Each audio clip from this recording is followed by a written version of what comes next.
તારીખ 6/9/1993 ઊંઝામાં વાલ્મીકી રામાયણ ઉપર સ્વામી સચ્ચિદાનંદ પરમહંસ ભક્તિ નિકેતન આશ્રમ પેટલાદ દંતાલીવાળાનું પ્રવચન. Cassette number 20.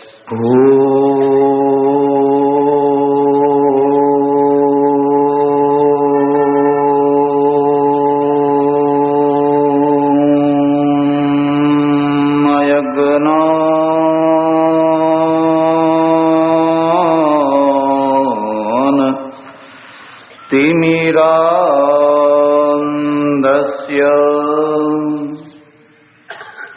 ज्ञानाञ्जन शलाकया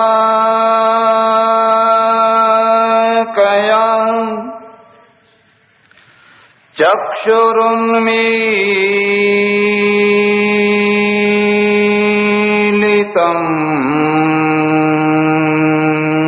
येन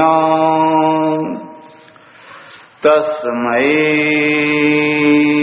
श्रीगुरवे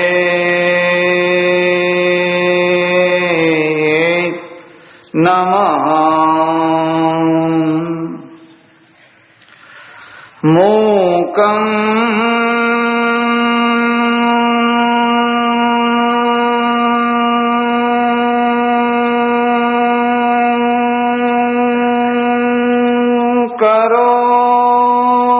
करोति वाचालं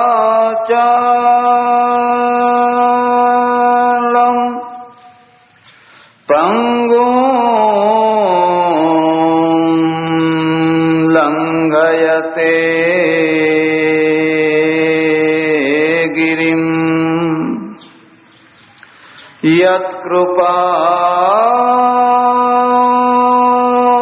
यत्कृपातमहं वन्दे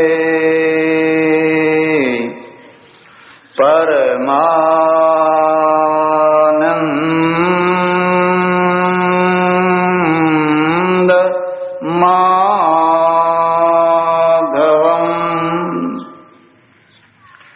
या देवी सर्वभूतेषु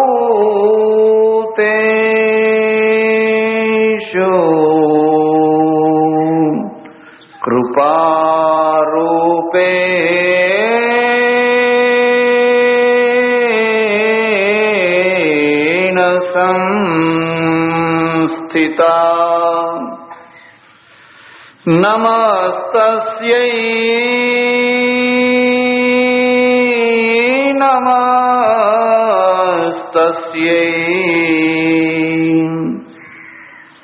नमस्तस्यै नमो नमः. अम्बे मात की, उमिया मात की, सद्गुरु देव की. नमः पार्वती पते हर हर महादेव हर. માતાઓ, બહેનો અને ધર્માભિલાષી સજ્જનો, મહર્ષિ વાલ્મીકી વિરચિત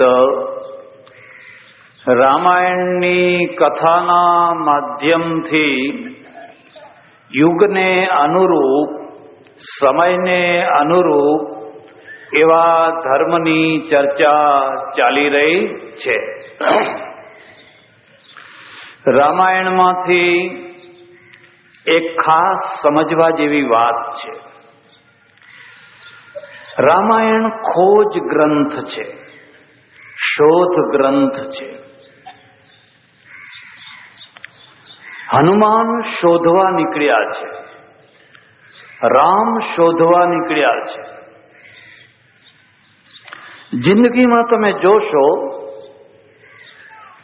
તો લગભગ પ્રાણી માત્ર કંઈ ને કંઈ શોધવા નીકળેલું છે. સૌથી પહેલા પ્રાણી શું શોધે છે? આહાર શોધે છે. તમે સવારના પહોરમાં જુઓ, પક્ષીઓ ઉડીને જાય છે. શું શોધવા જાય છે? આહાર શોધવા જાય છે. કીડી ક્યાં ફરે છે? શિકારી પ્રાણીઓ ક્યાં ફરે છે? આહારની શોધમાં. આખી દુનિયા આહારની શોધમાં છે. અને આહાર નથી મળતો એટલે દુખી થઈ જાય છે. પણ જો આહાર મળે તો શાંતિ, તો તૃપ્તિ.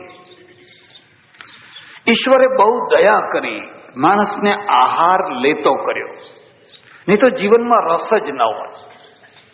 માનો કે તમને ભૂખ જ ના લાગે તો દિવાલની જેવું જીવન થઈ જાય. પણ આપણને ભૂખ લાગે છે. પણ તમને ભૂખ લાગે પણ સ્વાદ જ ન હોય તો ડીઝલ ભરાવો કે અનાજ ભરાવો, બે હરખું થઈ જાય. એક ટાંકીમાં જઈને ડીઝલ ભરાવો, એક ગાડીને કઈ એમાં રસ પડતો, પણ તમારા અંદર પાછો સ્વાદ મૂક્યો એટલે તમને ગમે. આજ તો પેલું થાય તો, આજ ફલાણું બનાવો તો સારું, આજ ફલાણું ખાવાનું મળે તો સારું. પહેલી જે શોધ છે એ આહારની છે. બીજી જે શોધ છે વિહારની છે. માત્ર આહારથી માણસ અટકતો નથી. ચાલો આહાર મળ્યો એટલે શાંતિ, ના, એવું નથી. એને પાછો વિહાર જોઈએ. એને સારા સારા કપડાં જોઈએ, તેલ જોઈએ, અત્તર જોઈએ, દાગીના જોઈએ, વાસનાની તૃપ્તિ જોઈએ. આ બધું એને જોઈએ એટલે એની શોધમાં પાછો માણસ નીકળ્યો છે. બધા માણસો આહારની શોધમાં નથી હોતા. કેટલાક લોકોનું પેટ પૂરું ભરેલું હોય છતાંય પલાઠી વાળીને બેસી શકે. વિહારની ભૂખ એમને બેસવા દેતી નથી. એટલે પછી એ વિહારની શોધમાં નીકળે છે.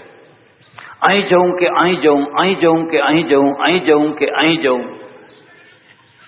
ભગવાન બુદ્ધે એક બહુ સરસ વાત લખી છે, બહુ સુંદર વાત લખી છે. એમણે લખ્યું છે, સૌંદર્યની પાછળ ઘેલો થયેલો માણસ પતંગિયા કરતાંય ભૂંડો છે. દીવાની પાછળ ઘેલું થયેલું પતંગિયું, ભગવાને એને કેટલું રૂપ આપ્યું છે પતંગિયાને. એની પાંખો જુઓ, એનો આકાર જુઓ, પણ એ દીવાની પાછળ ઘેલું થાય છે. પછી એને ચારેય તરફ આંટા મારે છે. એક આંટો, બે આંટા, ત્રણ આંટા, ચાર આંટા, બહુ થઈ ગયું, હવે બસ થઈ ગયું. પણ જ્યાં સુધી એની પાંખો બળી ના જાય ત્યાં સુધી એ આંટા મારવાનું બંધ કરતો. કોઈ દીવાની નીચે સવારે તમે જોજો કેટલીય કોકડીઓ પડી હશે, કેટલીય. એમણે કોઈ માર્યા નથી, એ પોતે પોતાની જાતે મર્યા છે. વિહારની શોધમાં, સૌંદર્યની શોધમાં નીકળેલો એક પછી બીજું, બીજા પછી ત્રીજું, ત્રીજા પછી ચોથું, એવા સૌંદર્યની શોધમાં નીકળેલો માણસ પતંગિયાની દશાને પ્રાપ્ત થાય છે.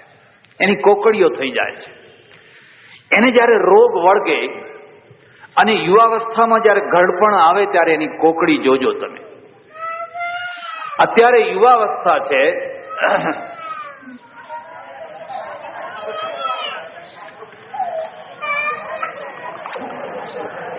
કથા ચાલતી હોય, તમે શું કામ પથ્થરો નાખો છો? વક્તા તન્મય થયો હોય, અંદરથી એક ધારા આવતી હોય, શ્રોતાઓ તન્મય થયા હોય. તમારું બાળક હોય તો તમે દૂર ના બેસી શકો, બધા વચ્ચે ઉઠવું તમને સારું લાગે, પણ આગળ જ આવીને બેસે. એક વાર કહો, બે વાર કહો, ત્રણ વાર કહો, કોણ જાણે, કેમ જાણે કોઈ અસર નહીં. એટલે પેલા પતંગિયાના જેવી એની દશા થતી હોય છે. તમને વૃદ્ધાવસ્થા આવે, મેં ઘણા વૃદ્ધ માણસો જોયા હોય, 70-75, ભલે કેસ ધોળા થઈ ગયા હોય પણ ચળકતા હોય, ઋષિની માફક ચળકતા હોય. એ 70-75 વર્ષની ઉંમરમાં પણ એના વાળ જુઓ તો આમ ચળક ચળક ચળક થતા હોય, ચાંદી જેવા. ઘણા માણસો એવા હોય હજુ યુવાવસ્થાના ઉંમરે પગ ના મૂક્યો હોય અને બધા ધોળા થઈ ગયા હોય, અને ધોળા થઈ જાય એની ચિંતા નહીં, પાછું ફિક્કા થઈ ગયા હોય. એના વાળ જુઓ તો એલા ભૂંડના વાળ જેવા હોય, લુખ્ખા એકદમ. વાળ કેવા હોય? વગર તેલે ચમકતા હોય. કોઈ વૈદ્યને પૂછી જોજો, વાળ જોઈને તમારા આરોગ્યની કસોટી કરી શકે, વાળના ઉપરથી તમારું આરોગ્ય માપી શકે. કેમ આવી દશા કેમ થઈ?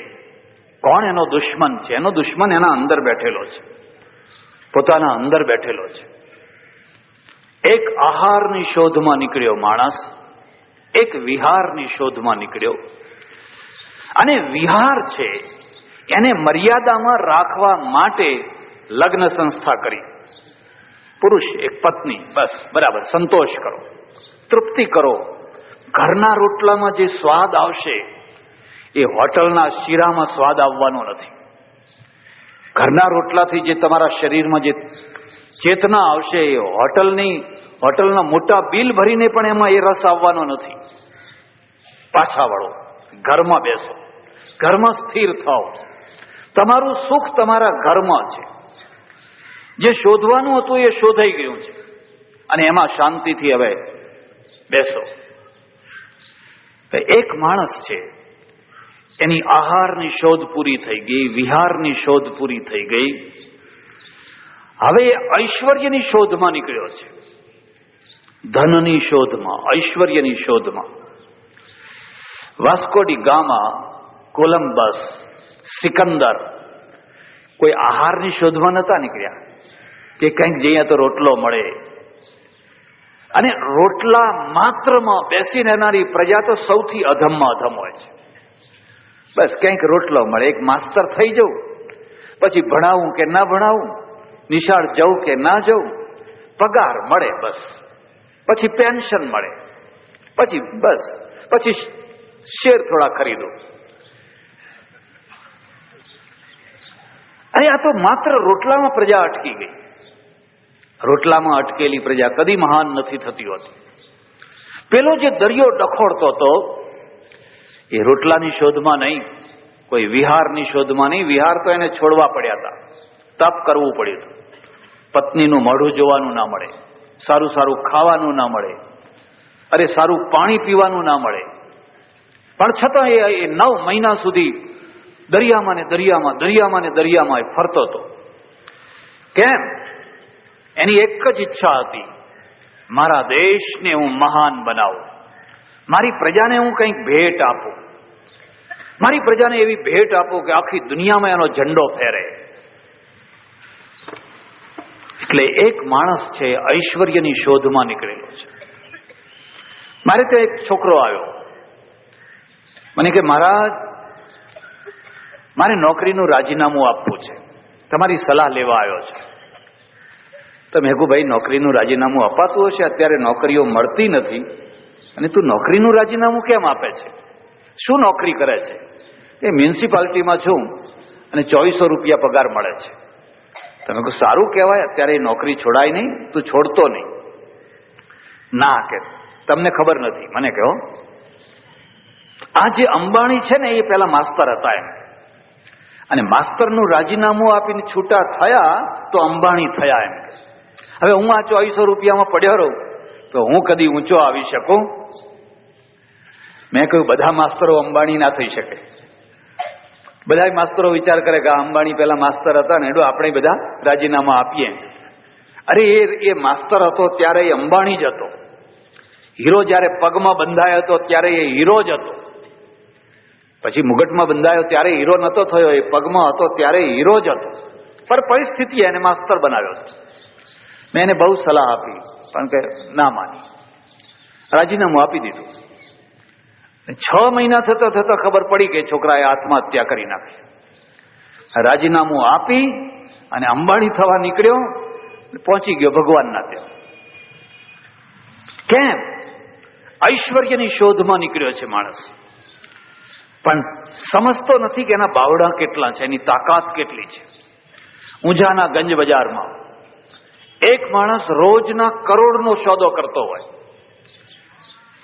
અને છતાં એના મન ઉપર ન હોય, અને એક બીજો માણસ હોય એ 25,000ની ત્રેવડના રાખતો હોય, 25,000નો સોદો કર્યો હોય તો એ બિલ ચૂકવવાની એની તાકાત હોય, અને દેખાદેખી 1 કરોડનો કરવા જાય તો કોડીનો થઈ જાય, કોડીનો થઈ જાય.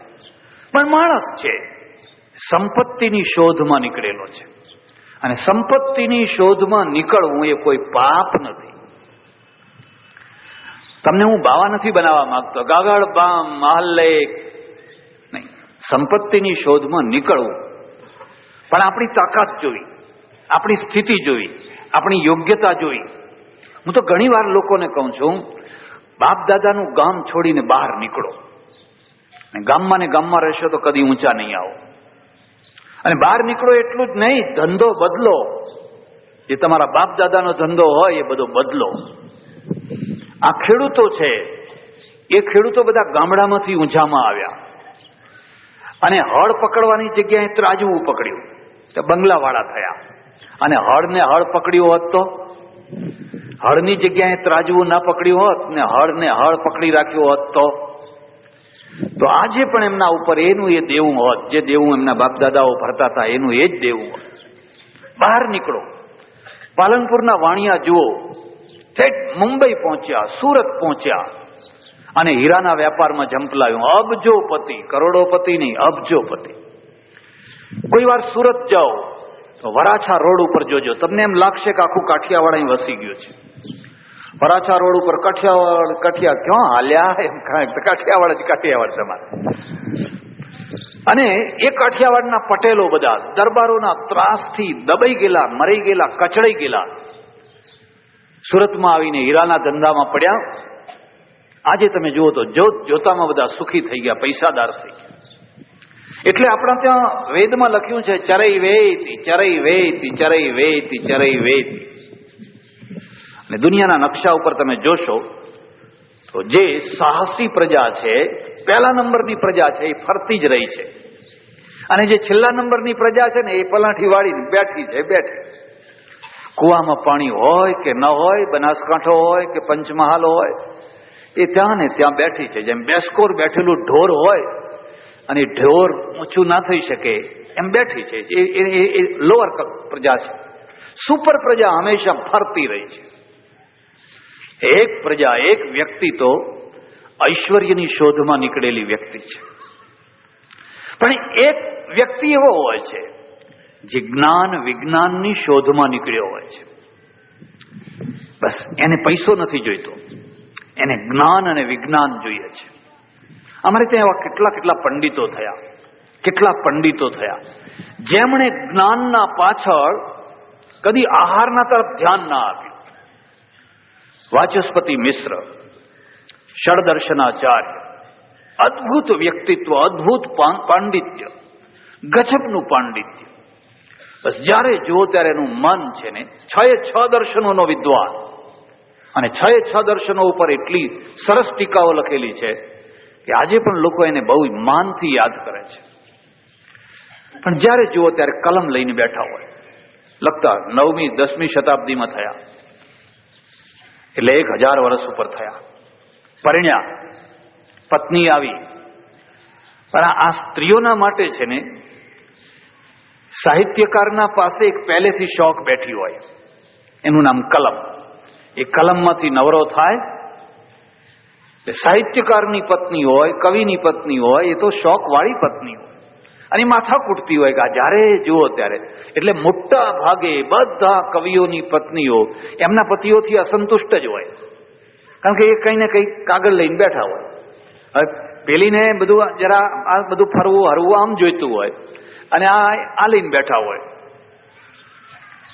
પણ કેટલાક જીવન છે ને, એ સમર્પિત જીવન હોય છે. ને સમર્પિત જીવનનો અર્થ થાય છે પોતાની જાત માટે કંઈ પણ અપેક્ષા ના રાખે અને પોતાની સંપૂર્ણ જાત બીજાને અર્પણ કરી દે, એનું નામ સમર્પિત જીવન. હનુમાન સમર્પિત જીવન છે. સુગ્રીવ સમર્પિત જીવન નથી. સુગ્રીવે કહ્યું કે મારું આટલું કામ કરો તો હું તમારું કામ, જો મારી ભેંસ દોવા દે તો હું 1.25 પેંડાનો પ્રસાદ કરું, જો મારા ઘેર પારણું બંધાય તો હે માતા તમારી સુખડી. આ સમર્પિત જીવન નથી. પણ હનુમાને કદી રામ પાસે કોઈ ચીજ માગી છે કે જો તમે મારું આટલું કામ કરો તો હું તમારું આટલું કામ?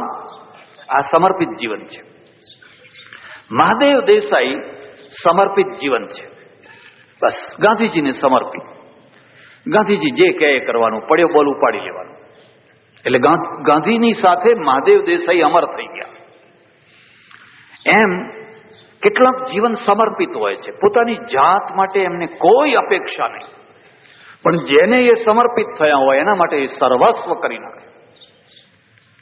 એટલે વાચસ્પતિની જે પત્ની હતી ને, બહુ ખાનદાન ઘરની દીકરી અને સમર્પિત, એણે કદી પતિના આગળ ઉફ ન કર્યું કે તમે મારા સામું તો જુઓ, મારું તો ધ્યાન રાખો. એ એટલું સમજતી હતી કે આ મહાન છે, આ એક મહાન છે. આ 1000માં એક નથી, આ લાખમાં એક નથી, આ કરોડમાં એક છે, જેનું નામ સેંકડો વર્ષો સુધી રહેવાનું છે.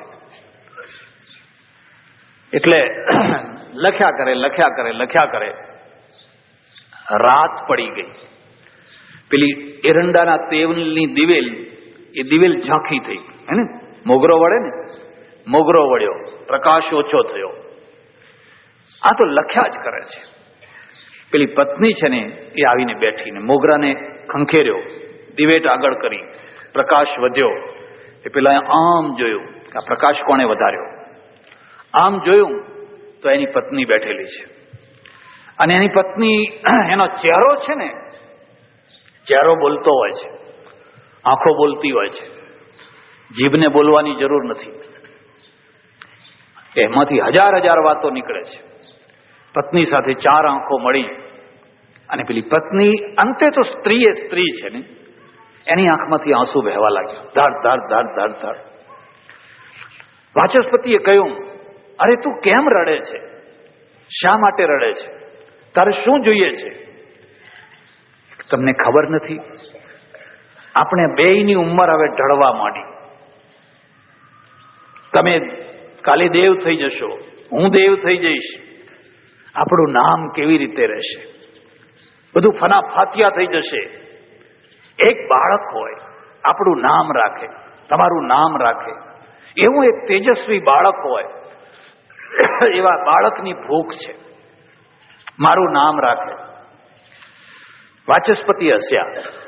એણે કહ્યું, જા ગામમાં જઈને જોઈ આવો, કેટલા છોકરા છે જેને બાપનું નામ રાખ્યું હોય એવા કેટલા છે, અને કેટલા છોકરા છે જેને બાપનું નામ બોળ્યું હોય એવા કેટલા છે. ઘરે ઘર ફરીને એની નોંધ લઈ આવો. તારે નામ રાખવું છે ને, સ્ત્રીઓનું નામ નથી રહેતું, બાપનું નામ રહે છે. માનું નામ ક્યાં રહે છે? પેઢી વંચાય છે તો બાપની વંચાય છે, કે માની પેઢી વંચાતી, અને છતાં માને વધારે મોહ છે. એને કહ્યું, જા ભામતી, આ ગ્રંથનું નામ ભામતી, જે હું ગ્રંથ લખું છું એ ગ્રંથનું નામ ભામતી. તું અમર થઈ ગઈ. આ ગ્રંથ જ્યાં સુધી રહેશે ત્યાં સુધી ભામતી રહેશે. હવે આ માણસ કઈ શોધમાં નીકળેલો છે? જ્ઞાન વિજ્ઞાનની શોધમાં.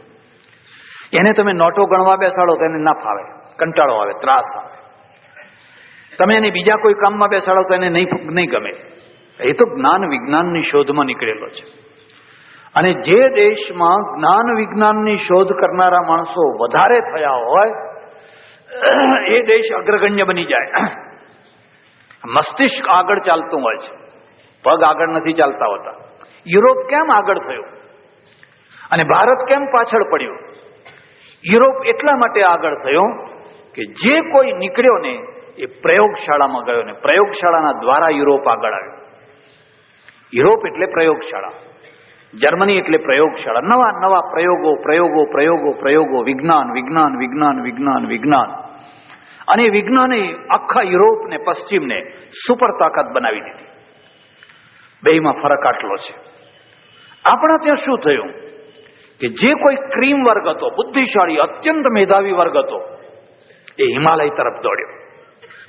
પેલાના ત્યાં શું થયું, એ દરિયા તરફ દોડ્યા. બેમાં આટલો ફરક છે. ત્યાં જે ક્રીમ વર્ગ હતો એ દરિયા તરફ દોડ્યો, આપણે હિમાલય તરફ દોડ્યા. અને આપણો જે ક્રીમ વર્ગ હતો ને એ મંદિરોમાં ગુફાઓમાં જઈને બેસી ગયો. અને પેલાનો જે ક્રીમ વર્ગ હતો એ પ્રયોગશાળામાં બેઠો. આપણે ગુફાઓમાં બેસીને નિષ્ક્રિય બન્યા, બિલકુલ નિષ્ક્રિય થઈ ગયા. એટલે નિષ્ક્રિયતા પૂજાણી. પેલા પ્રયોગશાળામાં ગયા અને પ્રયોગો કર્યા, વિજ્ઞાન કર્યું, અને વિજ્ઞાનમાંથી જે વસ્તુ પ્રગટ થઈ એ પૂજાણી. એટલે પ્રજા ઊંચી આવી. આપણે પાછળ એટલા માટે પડી ગયા. જ્ઞાન વિજ્ઞાનના પાછળ કોણ નીકળેલું છે? મેં ધાર્યું હોત 100 સાધુ બનાવ્યા હોત, 100 ઓછા નહીં. એટલા છોકરાઓ સાધુ થવા આવે, છોકરીઓ આવે સાધુ થવા માટે. બસ થોડીક જરા પાનો ચડાવી દો, થોડો વૈરાગ્ય ચડાવી દો, ચોટી કાપો ને પછી કરો લીલા લહેર. ટોળે ટોળા. જે છોકરો આવ્યો એને મેં સમજાયો, રાખ્યો, 2, 5, 10 દિવસ ભાડું આપ્યું, ઘેર પાછો મૂક્યો. અને જયારે દુઃખ થાય છે, જયારે BSc MSc ભણેલા છોકરાઓને પ્રયોગશાળામાં મોકલવાની જગ્યાએ ટોકરા ખખડાવતા કરી દેવામાં આવે. ખખડાવો ટોકરા, બીજું વાત, ટોળે ટોળા કરીને ફરો. તમારા દેશના બુદ્ધિધનનો નાશ થાય છે. અને આ જેવો તેવો ફટકો નથી. એટલે એક પ્રજા તો એવી હોય જે જ્ઞાન વિજ્ઞાનની શોધમાં તત્પર રહેતી હોય. અને જ્ઞાન વિજ્ઞાનની શોધ જેને કરવી હોય એને લાઇબ્રેરી અને પ્રયોગશાળા, લાઇબ્રેરી અને પ્રયોગશાળા. તમારા ગામમાં લાઇબ્રેરી છે? કોઈ લાઇબ્રેરીનો ઉપયોગ કરે છે? શું વાંચે છે? એકવાર એક સજ્જન મારી સાથે ટ્રેનમાં બેઠેલા, એક મેગેઝિન લઈ આવ્યા. એ મને થયું કે લાવ ટાઈમ પાસ કરું, એટલે કીધું લાવજો જરા, તમે વાંચી રહ્યા હોય તો હું વાંચું. મને કે મહારાજ એ તમારા કામનું નથી. મેં કહ્યું એવું તો શું છે કે મારા કામનું નથી? પછી વળી જરા આમ પાનું આમ ખર્યું તો ઉપર લખેલું ચક્રમ. ખ્યાલ આવે? ઉપર લખેલું ચક્રમ. મેં કહું આમાં ચક્રમ થવાના ઉપાયો છે? કે ના ના, એ તો છીએ જ. એમ કે એ કઈ થવાની જરૂર?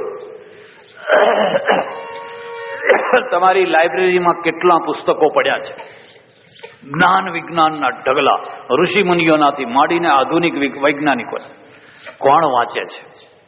કોને પડી છે? એટલે પ્રજા કેવી થઈ જાય છે? લોઅર પ્રજા, બિલકુલ લોઅર પ્રજા. વધારે ચર્ચા નહીં કરું. એક તો જ્ઞાન વિજ્ઞાનની શોધમાં નીકળેલા છે, એક છે એ ભગવાનની શોધમાં નીકળેલા છે.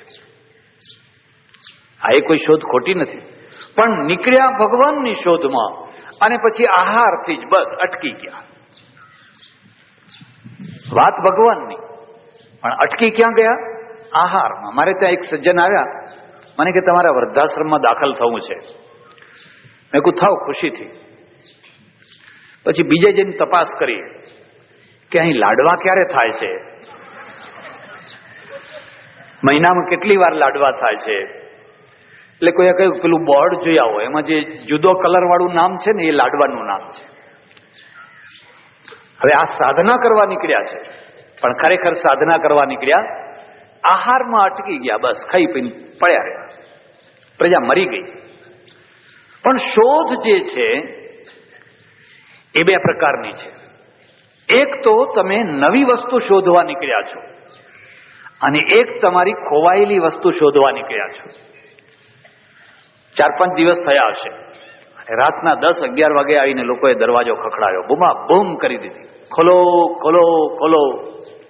શું છે ભાઈ? અમારી દીકરી અહીંયા કથા સાંભળવા આવી હતી અને પછી પાછી આવી. એ કેટલા તળાવ ખૂંદ્યા, કેટલા ખેતરો ખૂંદ્યા, કેટલું ક્યાં ખૂંદ્યું, કેટલું ક્યાં ખૂંદ્યું. જેનો છોકરો ખોવાયો હોય એને ઓછી ચિંતા હોય, પણ જેની દીકરી ખોવાઈ હોય એને કેટલી ચિંતા હોય.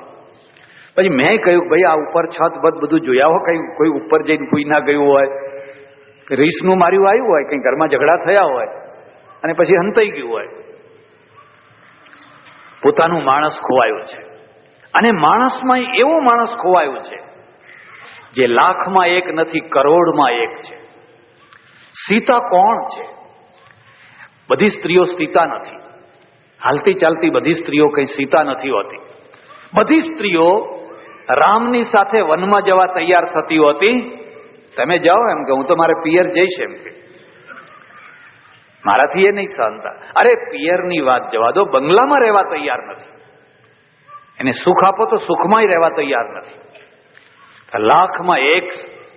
અને એવી સીતા, જતનપૂર્વક રાખેલી સીતા, કેટલા વર્ષ વીતી ગયા? 14 વર્ષમાંથી 13 વર્ષ વીતી ગયા. આ રામાયણનો કાળ સમજવા જેવો છે. જ્યારે સીતાજીનું હરણ કર્યું અને લંકા લઈ ગયા, રાવણ લઈ ગયો અને એને બહુ હેરાન કરી. સીતા ના માની તો રાવણે કહ્યું, જો હું તને 1 વર્ષની મુદત આપું છું અને 1 વર્ષમાં જો તું તારી મેળે માની નહીં જાય તો તારા ટુકડા કરી કરીને નાસ્તો કરી જઈશ. હનુમાન જ્યારે સીતાજી પાસે પહોંચે ત્યારે 10 મહિના વીતી ગયા છે. સીતાને લંકામાં રહેતા 10 મહિના વીતી ગયા છે. હવે 2 મહિના બાકી છે. 2 મહિનાની મુદત જ હવે બાકી છે. એટલે 13 વર્ષ તો જેણે વનમાં વિતાવ્યા છે અને 13 વર્ષમાં જેની નિષ્ઠામાં કોઈ આંચ નથી આવી. એક બીજી વાત યાદ રાખજો, નજીકના માણસો સાથે બહુ ઝઘડા થાય કે ના થાય? દૂરના માણસ સાથે ઝઘડા થાય અને સૌથી જે નજીકનો હોય એના સાથે સૌથી વધારે ઝઘડા થાય. હવે સૌથી નજીકનું માણસ કોણ? સૌથી નજીકનું માણસ પતિ અને પત્ની. બીજા બધા ખરા પણ થોડા દૂર, આટલે. હવે પેલા તો બે જયારે જુઓ ત્યારે ઘરમાં મતભેદ થાય, વિચારભેદ થાય, આમ થાય, તેમ થાય, એટલે ઝઘડા થાય. ઝઘડા તો થાય પણ એ ઝઘડાના પાછળ કંઈક એવું તત્વ હોય ને કે વળી પાછું સમાધાન. ઘણી વાર તો હું કાશીમાં રહું, એ હું જે મઠમાં આશ્રમમાં રહેતો, હવે કાશીમાં તો ગલીઓ, અમારે 3 ફૂટની ગલી હતી. મારા રૂમના સામે જ એક વકીલ રહે. ત્યારે જનસંઘનો બહુ મોટો આગેવાન વકીલે તે રહે, એટલે આમ 3 ફૂટની જ વચ્ચે ગલી, એટલે બધું આમ દેખાય. જ્યારે રેડિયો ઉપર વાગતો હોય ત્યારે સમજીએ કે બધું બરાબર છે, અને રેડિયો જ્યારે નીચે ચાલ્યો જાય એટલે સમજીએ કે આજ ઘરમાં કંઈક થયું છે. ભાઈ લડે એટલે પેલો વકીલ પછી હોટલમાં ખાવા જાય, લોજમાં ખાવા જાય. 1 દિવસ 2 દિવસ ફરી પાછું હતું એનું. જો રેડિયો વાગતો હોય ને બે આમ લાંબા પગ કરીને બેઠા હોય ને ખીખી કરતા હોય, મને થયું કે આ તો તૂટ્યું હતું અને આ તૂટેલું પાછું જોડાઈ ગયું. આ તો આપણને એમ થાય કેવી રીતે જોડાઈ ગયું, આ કોણે જોડ્યું છે? જેણે સ્ત્રીને પુરુષ બનાવ્યા છે એને જોડ્યું છે. આવું મુજા જેવું એક ગામ, અને ગામમાં બધી ઘણી વસ્તી રહે. પહેલા ગરીબાઈ બહુ, આજે તો બહુ ગરીબાઈ ઓછી થઈ ગઈ, પણ પહેલા ગરીબાઈ બહુ. એક મિયા અને એક બીબી, આ બે રહે ને બિચારા પાકી ઉંમરે પહોંચેલા, પણ તોય હજુ એ એકબીજાને આમ સ્થિર નહીં થયેલા. જ્યારે જુઓ ત્યારે લડ્યા ઝઘડ્યા કરે. કેટલાક મોહલ્લા એવા હોય કે ત્યાં નાટક માટે કોઈને બોલાવવું જ ના પડે, રોજ નાટક થતું જ હોય તમારે. અને ઘરમાં ના થતું હોય, ચોકમાં આવીને થતું હોય, એટલે તમારે તો વગર ટિકિટે બેઠા જોયા કરવાનું આ નાટક. એવા લડે. એક વાર એવા લડ્યા અને લડે ને ત્યારે સોગંદ ખાય પાછા. જો હવે તમારી સાથે બોલું કે તારી સાથે બોલું તો પેલો ઝાડુ લગાવનારો મારો બાપ થાય, આવા સોગંદ ખાય.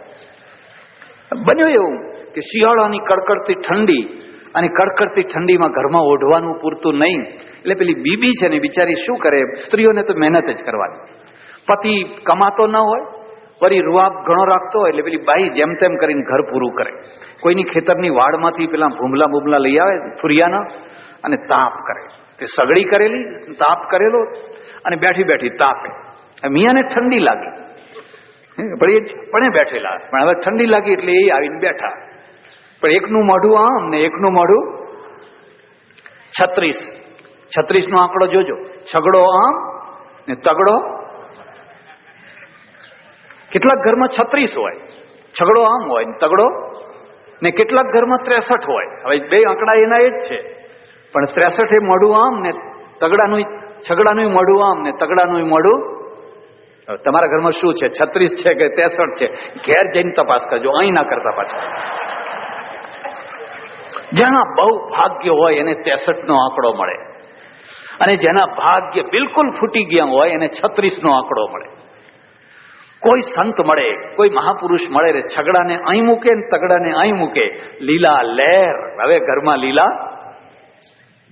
એટલે આ મિયા છે એ બિચારા ટાઢવા, એટલે ટાઢમાં ઉઠ્યા, આવીને સગડી પાસે બેઠા, તાપવા માંડ્યા, પણ મોઢું આમ, પેલીનું મોઢું. રીસ ચડે એટલે અંદરથી એવી આમ ચડેલી ને. હવે તાપતા તાપતા પેલી બીબી છે ને એને કપડું ગંધાવા લાગ્યું કે કંઈક કપડું બળે છે. એને આમ જોયું તો પેલા મિયાનું નાડું સગડીમાં પડેલું. એટલે ખુશ થઈ, રાજી થઈ, બળવા દો, એ જ કામના છે, એ જ દાવના છે, એમ કે બળવા દો. પણ અડધી મિનિટ થઈ, 1 મિનિટ થઈ, હવે નાડું તો બળતું આગળ ચાલ્યું. એટલે એનું પત્નીત્વ જાગી ઉઠ્યું. ગમે એમ તો સ્ત્રી છે ને, એટલે એનું પત્નીપણું છે ને જાગી ઉઠ્યું. હવે સોગંદ ખાધેલા છે એટલે કે બોલવું નથી, પણ એમ કરો કે આપણે ગીત ગાઓ, એમ કે તેને ગીત જોડ્યું. અઈ જાણે મેરી બઈ જાણે ભાઈ કોકા નાડા જલતા હૈ. 1 વાર ગાયું, 2 વાર ગાયું, 3 વાર ગાયું. અઈ જાણે મેરી બઈ જાણે ભાઈ કોકા નાડા જલતા હૈ. પેલા મિયાએ વિચાર કર્યો, આવું ગીત આપણા ઘરમાં કોઈ દાડો ગવાતું નહોતું, આજ નવું ગીત ક્યાંથી આવ્યું? એને આમ જોયું તો એનું પોતાનું જ નાડું બળતું, તો હાથમાં લઈને આમ કરી બુઝાવી દીધું. પણ હવે એને વિચાર થયો કે જવાબ તો આપવો પડે ને, અબોલા છે, સોગંદ ખાધા છે, પેલા ઝાડુવાળાના સોગંદ ખાધા છે. એટલે એને શું જોડી દીધું કે લડતી હૈ ઝગડતી હૈ રાંડ ઘર કી ખબર રખતી હૈ. લડતી હૈ ઝગડતી હૈ રાંડ ઘર કી ખબર. એટલે મારે તમને આ કહેવાનું છે કે એક લીટી યાદ રાખી લેજો. એક લીટી તમે યાદ રાખજો ને એક લીટી તમે યાદ રાખજો. આ દાંપત્ય છે, આનું નામ દાંપત્ય છે. ઈશ્વરે એવું કંઈક મૂક્યું છે કે લડે ઝગડે ગમે તો ગમે તેવું કરે, પણ વળી પાછા એક ન. અને તમે ગાંઠ વાળીને યાદ રાખજો, પતિ પત્નીને જે સગા સંબંધીઓને જે લડાવનારા હોય છે ને, એ અંતે ફેંકાઈ જતા હોય છે. તમે આજ લડાવશો, કાલ લડાવશો, પણ એ તો પાછા એકના એક, અને લડાવનારા છે એ ફેંકાઈ જશે. કોઈ વાર પેલા ચામાચીડિયા જોયા છે? પેલા ઊંધા લટકતા હોય છે ને, કેમ ઊંધા લટકે છે? પૂછો તો ખરા કોઈ વાર એમને. એક વાર પશુઓ અને પક્ષીઓમાં એવી લડાઈ ચાલી, પશુઓ અને પક્ષીઓ, હું મોટા પેલા કે અમે મોટા. તો ચામાચીડિયું શું કરે કે જયારે પશુઓની સભા મીટિંગ ભરાઈ હોય ને ત્યારે ત્યાં જાય. હું તો પશુ છું, જો મારે ઈંડું નહીં, એમ કે હું તો પશુ છું, એમ કે એટલે ત્યાં જાય. અને પછી જયારે પક્ષીઓની સભા ભરાય ને ત્યારે ત્યાં જાય, હું તો પક્ષી છું, જો મારે પાંખો છે, હું ઉડું છું, એમ. એટલે આ પશુઓની સભામાં ભાગ લે ને પક્ષીઓની સભામાં, એટલે અહીંની વાત ત્યાં કરી દે ને ત્યાંની વાત. દરેક ગામમાં બે ટોળા હોય છે, એક પશુઓના અને એક પક્ષીઓના, અને દરેક ગામમાં થોડાક ચામાચીડિયા હોય છે. ખ્યાલ આવ્યો? થોડા ચામાચીડિયા હોય છે. એ શું કરતા હોય છે? આ મીટિંગમાં જાય અને પેલી મીટિંગમાં જાય, અને આ મીટિંગનો મસાલો અહીં આપી આવે ને પેલી મીટિંગનો મસાલો ભાઈ લડે, એવા લડે. પછી લડતા વર્ષો વીતી ગયા, ને પછી થાક્યા એટલે સંધિ થાય. હાર્યા વિના, થાક્યા વિના સંધિ થાય. લોહી ઉકળતું હોય ને તમે ગમે એટલું સમજાવો તો ડાપણ ના આવે. પછી જયારે થાકે, માર ખાય, પૈસેથી બધી રીતે થાકે, કે હા હવે તમે કહો એમ કરીએ. પછી બંને એક થઈ ગયા, ભાઈ સમાધાન થઈ ગયું, સંધિ થઈ ગઈ. પણ પછી બધાએ વિચાર કર્યો કે ભાઈ આપણામાં કોણ આ વાત આગી પાછું કોણ કરતું હતું? તપાસ કરો, એમ કે આપણને લડાવી મારતું હતું કોણ? એ તપાસ કરતા પેલા સદસ્યો જોયા, તમારા સદસ્યો જુઓ, તો કે ચામાચીડિયું. એ તો કે અમારું છે, અમારા કેટલોકમાં એનું નામ છે. કેમ? તમારાનું નામ છે, અમારામાં છે કે હા, અને ચામાચીડિયું. ત્યારે પશુઓ અને પક્ષીઓએ બે ભેગા થઈને કહ્યું કે જા હવે કાયમ માટે ઊંધું લટક, અને તને રાત્રે દેખાશે, દિવસે દેખાશે. ત્યારથી આ ઊંધું લટકવા માંડ્યું. પહેલા એ સીધું હતું, જે બે પક્ષોમાં ઝઘડા કરાવનારા હોય છે ને એ ચામાચીડિયાને જેવી એમની દશા થતી હોય છે. એટલે સીતા છે એ સીતાની શોધમાં રામ નીકળ્યા છે. આ શોધવા જેવી વસ્તુ છે, જતી કરવા જેવી વસ્તુ નથી. અને રામને મૈત્રી કરી, હનુમાન મળ્યા, સુગ્રીવ મળ્યા, કહ્યું કે તમે ખોજો, ગમે ત્યાંથી દુનિયાના પળમાં જઈને પણ એને શોધી કાઢો. હનુમાન છે લંકામાં આવ્યા. વાલ્મીકી રામાયણ અને તુલસી રામાયણમાં આ ફરક છે. તુલસી રામાયણમાં આગળ આગળ ભક્તિ ચાલે છે. તુલસી રામાયણનું એકે એક પાત્ર ભક્તિવાળું છે. રાક્ષસે ભક્તિવાળો છે, બધા ભક્તિવાળા છે. અને કોઈ અત્યારે લડતો હોય તો પછી પાછળથી ભગત થઈ જાય અને એને ધામમાં મોકલી દે છે. કારણ કે તુલસી રામાયણના રચનારા તુલસીદાસ છે ને એ રામાનંદી સાધુ છે ને પોતાના ઈષ્ટદેવની કથા લખવા બેઠા છે. એટલે એમને એક જ છે કે મારા ઈષ્ટદેવનો જય જયકાર થાય. વાલ્મીકી રામાયણ જ્યારે રચાયું ત્યારે આ સ્થિતિ નથી. એટલે વાલ્મીકી રામાયણમાં વિભીષણને હનુમાન મળ્યા નથી. કાલે જે મળવાની વાત કરીએ તુલસીદાસના આધારે કરી, પણ વાલ્મીકી રામાયણમાં હનુમાન અને વિભીષણ આ બંને મળ્યા નથી. મળ્યા તો ક્યાં મળ્યા? રાવણની સભામાં મળ્યા. તુલસી રામાયણમાં તો વિભીષણના ઘર ઉપર રામ રામ રામ એવું લખ્યું હતું અને પોતે પણ રામ રામ જપતો હતો. આજે રામની તો હજુ ખબર નથી અને અહીં રામની ભક્તિ પહોંચી ગઈ હતી. પણ અહીંયા શું છે? અહીંયા તો હનુમાન છે ને એ હનુમાને આખી લંકા ખોડી કાઢી. કોઈ જગ્યાએ સીતા કોઈ પત્તો ન મળ્યો. અંતઃપુર જોયું, ભોયરા જોયા, અગાશીઓ જોઈ, પેલી ગલી જોઈ, પેલી ગલી જોઈ, ફલાણું જોયું, ફલાણું જોયું, પણ ક્યાંય સીતા નથી મળતી. એક સમય તો એવો આવ્યો કે હનુમાને નક્કી કર્યું કે હું આત્મહત્યા કરી નાખું. શું મોઢું લઈ અને હું રામને કે સુગ્રીવને હું શું કહીશ કે હું સીતા ના શોધી શક્યો? હું પાછો કેવી રીતે જઉં? એમ નિરાશ થઈને નિર્વેદ થઈ અને હારેલો થાકેલો માણસ બેઠો હતો. ત્યાં એની નજર છે ને એ દૂર એક વાટિકા ઉપર પડી, અશોક વાટિકા. અને અશોક વાટિકામાં એને જોયું થોડીક રાક્ષસીઓની વચ્ચે એક સ્ત્રી બેઠેલી છે. અને એને થયું લાવ હું ત્યાં તપાસ કરું. કુદાકૂદ કરતા અશોક વાટિકામાં પહોંચી ગયા તો જોયું તો મલિન વસ્ત્રો છે, ઉતરી ગયેલો ફિક્કો ચહેરો છે, પણ અંદરથી તેજ નીકળી રહ્યું છે. અને એવી એક રૂપનો અંબાર, ગુણનો ભંડાર, જેને જોવાથી દર્શન કરવાનું મન થાય એવી સ્ત્રી બેઠેલી છે. અને ચારે તરફ રાક્ષસીઓ એને ઘેરીને બેઠેલી છે. ભયંકર રાક્ષસીઓ, કોઈ લાંબા દાંત વાળીને, કોઈ લાંબા કાન વાળીને, કોઈ લાંબા ડોળા વાળીને, જાત જાતના બધા વર્ણન કરેલા છે. અને એને સમજાવે છે. રાવણનું કહેવું માની લે, તારા કેટલા મોટા ભાગ્ય. આ હનુમાને ધીરે ધીરે એક ઝાડ ઉપરથી બીજા ઝાડ ઉપર ને બીજા ઝાડ ઉપરથી ત્રીજા ઝાડ ઉપર ફરતા ફરતા જે ઝાડ નીચે, સિંસુપાના વૃક્ષ નીચે સીતાજી બેઠા હતા એ ઝાડ ઉપર એ આવી ગયો. એટલામાં તો રાવણ આવ્યો.